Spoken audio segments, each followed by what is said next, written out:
Hi everyone, we're going to start section 3.3, applying the cosine law. The law of cosines cannot always be used to determine missing angles or side lengths. We're going to consider the two triangles below.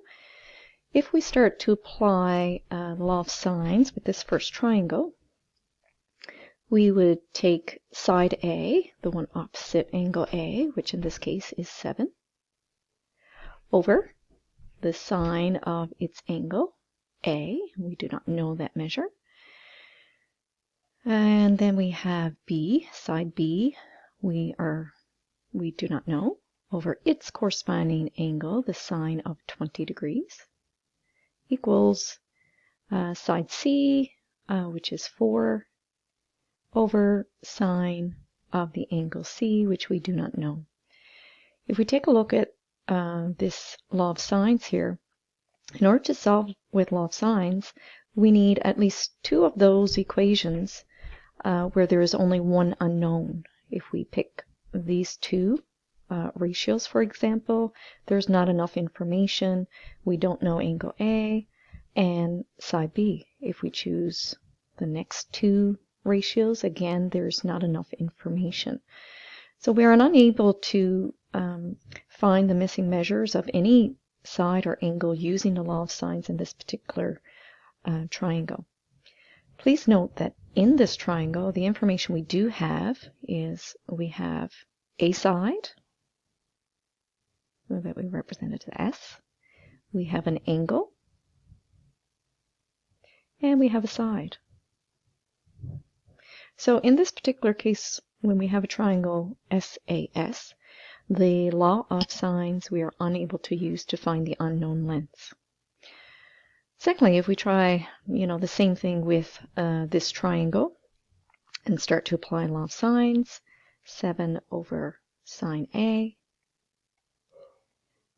B, which is 3 in this particular case, over sine B, equals side C over the sine of the angle. We again do not have enough information. We don't have any angles in this particular case. What we do in this case is we are given 3 sides of this triangle. In both of those cases, law of sines is unable to be used to find missing angles or side lengths. So we need another way to find those unknown parameters. Which leads us to the law of cosines. Here we go. So for triangles like the ones above, we have to use law of cosines. I do want to kind of caution you. I know at first glance, seeing the law of cosines can seem quite intimidating. It is a long formula, but I assure you that when we get into practice, hopefully it will become more doable. So law of cosines. Give it a triangle ABC. Our law of cosines states that a missing side squared equals one side squared plus the other side squared minus 2 times side 1, side 2 again, and more importantly, times the cosine of the contained angle.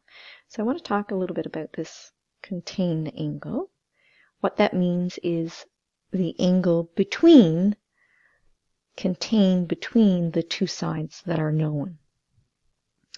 I also want to talk about this formula a little bit because this part of the law of cosines should look quite familiar to us. A squared plus b squared equals c squared. This is, of course, the well-known Pythagorean theorem. So the Pythagorean theorem is a special case of this law of cosines. When we apply Pythagorean theorem, that occurs in a right triangle where that contained angle would be 90 degrees, which would become 0 when we plug that into the formula.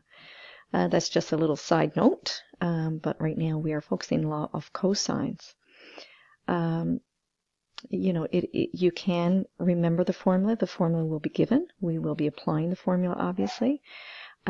My suggestion is that you kind of look for patterns. So, for example, if we are looking for side A, we are given B and C and angle A. So just looking at the formula again, this unknown side squared is equal to the side given squared plus the other side given squared, subtract 2 times b times c times the cosine of whatever that contained angle is. We'll have lots of practice, so don't be too scared just yet. I do want to finalize by saying that this law of cosines again will be used in cases when we have triangles either given a side, angle, side, or in the case when we have given all 3 sides and we are looking for an unknown angle.